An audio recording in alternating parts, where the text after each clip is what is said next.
Now I'm actually sitting in a seat now, and I have the last seat here today. And I'll tell you, as much as I'd like to share my presentation and all the stuff that I designed just for you, I want you to take a moment to really think about what it takes to shine. You've heard it from Elena, from Cindy, and Misty. It takes courage. Today, as I sat at my desk preparing and really thinking about our time together tonight, one of the things that I wrote down, two words: belief and courage. Belief and courage. We know everything starts with belief. If you believe you can, you're right. If you believe you can't, you're right. That quote was created and there's power behind it. But what I recognize is that two things happen. And I always say to clients, you will or will you? And it's kind of interesting because we get to choose, as Elena said. But I want you to think about this question for a moment. Can you or will you? There's a difference there. We all have the ability to do things. The question is, do we have the courage to step into it and make it happen? Now, I do have a few slides, and I won't spend a lot of time here. I want to bring one that really resonates and speaks to me.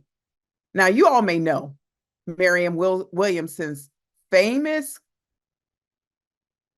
poem.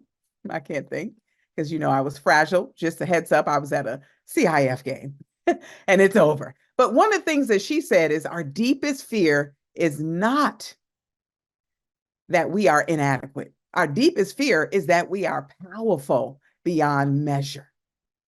It's our light, not our darkness, that most frightens us. We ask ourselves, who am I to be brilliant, gorgeous, handsome, talented, and fabulous? Actually, who are you not to be? That's the question. Playing small doesn't serve the world. There's nothing enlightened about shrinking so that other people won't feel insecure around you. We are not meant to shine as children do. We were born to manifest the glory within us. It is not just in some, it is in everyone. And we collectively, we let our own light shine. We will consciously give others permission to do the same. Think about that. And Misty said it, Cindy said it, Elena said it. Now, they may have said it in different forms by way of their story and their thinking, but this is powerful. The Empower Women in Wellness conference that we just had on Saturday, so many women took this messaging and they walked away feeling empowered and ready to take control of their lives. Now, yes, our target was women, but gentlemen, this is for you too. I know this is real for you. And so when I think about this, it made me think about a question that was asked in Hamlet. He said, to be or not to be, that is the question. To shine or not to shine, to have courage or not to have courage. We get to decide every single day. At the conference, I shared a story about my life personally.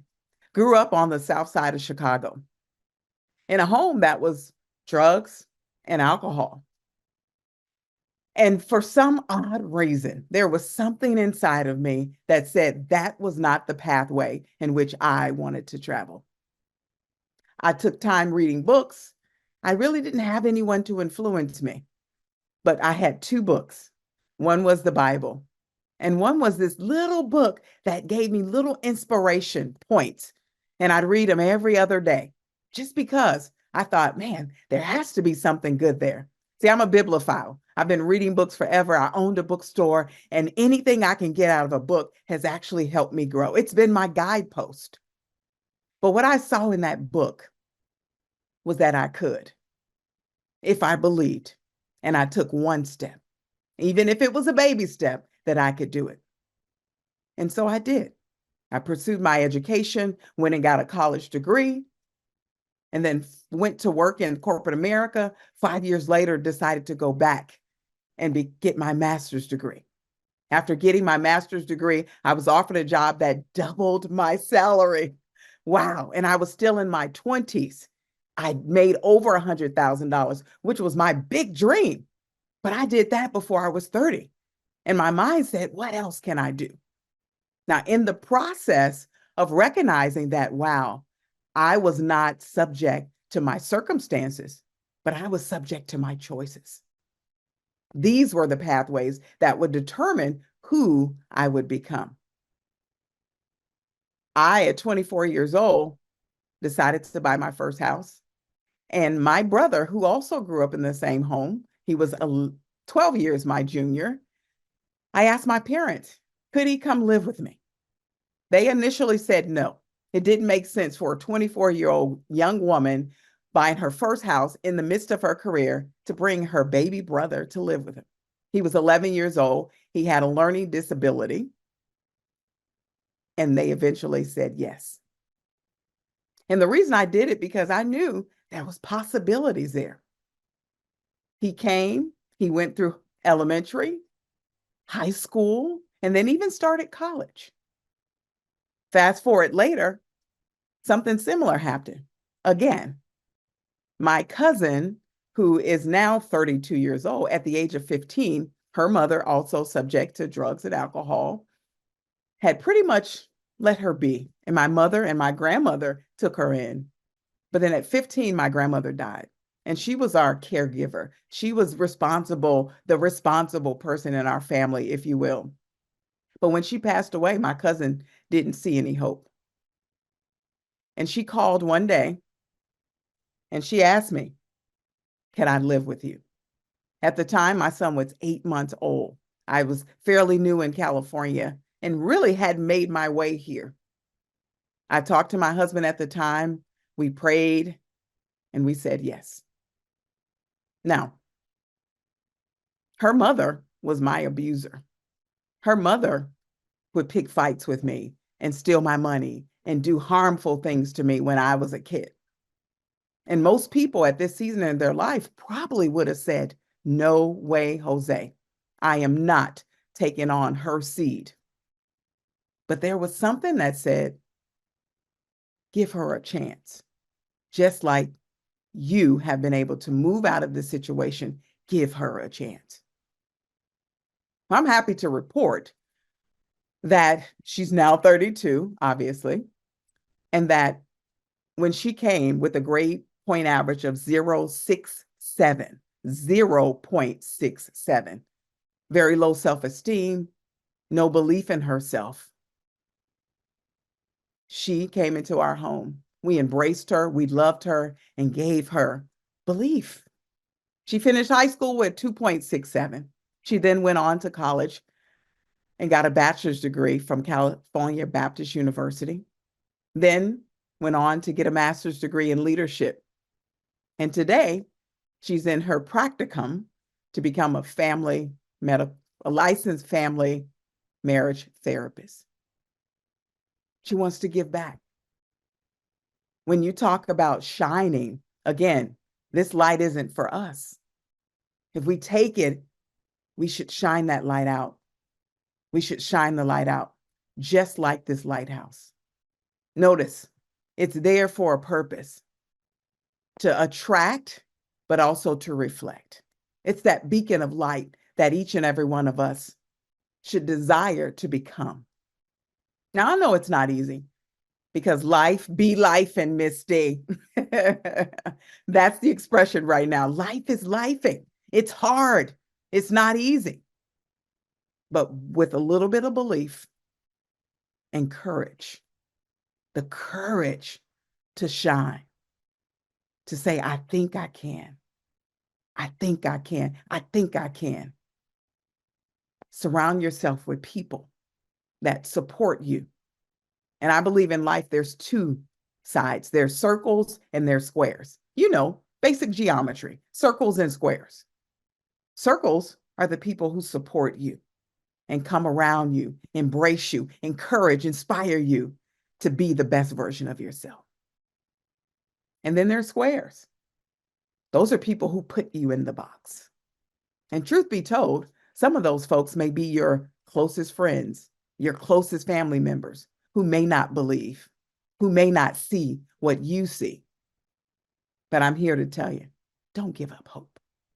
Believe and take the steps. The choice to shine, I've learned personally for myself, it's a decision. It's a decision. I want you to take a moment and think about the decisions you've made in your life. Well, as Elena said, chocolate or vanilla? Will I drink coffee or tea this morning? Will I eat an omelet or a cereal? We get these choices every day. And our life path, like everything else, is a choice. It's a decision that we make. And it's one that we decide if we want to illuminate the world. And here's how you do it: authenticity. Authenticity. When you show up as 100% you, I've learned that other person that I pretended to be and hoped to be and dreamed to be was not real. And it didn't have the impact as this person that I am today. Yeah, I may not be for everyone. I recognize that. But what I recognize is that I love the person that I've become. And I challenge you to think about that. Love the person that you have become. Laugh at yourself every day. Love on yourself every day, because your authenticity will allow you to go places you never dreamed possible. Resilience, compassion for others allows you to cast the light, your light, that not only guides you on your journey, but guess what? It brightens the path for others. My brother's now 41 years old, successful, living his life, travels, goes all kinds of places. Even with his learning disability, he's still successful. My cousin, 32-year-old, married, 2 children, and living her life, living her dream. She second-guessed herself many, many, many times. But having that circle around her to say, you can do it, belief, and stepping out changes lives and can change your life. So my question to you, my friends, to be or not to be? You get to decide. Will you shine your light and allow your story to transform your world and the world of those around you?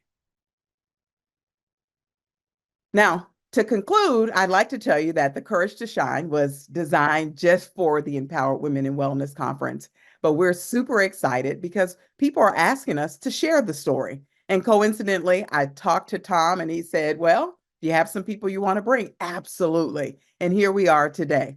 But not only are we sharing these stories, and there's many others, because Empowered Women in Wellness is about the whole woman: physical, mental, spiritual, financial, social. So at our conference, we talked about all these things. We had financial gurus, we had mental health professionals, and we had folks just like us. But we are going to be releasing a book next week. It's called The Courage to Shine. And all of the speakers that you've seen tonight are sharing their stories, strategies to help you shine your light. We invite you to stay plugged in and connected with us, because we believe that all of you have a light. The question is, will you shine it? I want you to join with me. Grab your cell phones right now, turn on that light, and let's get it shining. Let's shine that light right now. I see Aaron on camera. Let's see the folks over at Loma Linda. Grab your phones, turn on your light. That's right. Cindy, I see you. That's right. This is a choice. Some of you could have said, no, Kimberly, no, thank you. I don't want to turn on my light. My life is not in a place where my light matters, but it does. And if it doesn't feel like it today, your decision, your choice to do it will change the scope. Thank you for all of you over in Loma Linda. I see your light shining. With that, back to you, Mr. Toastmaster.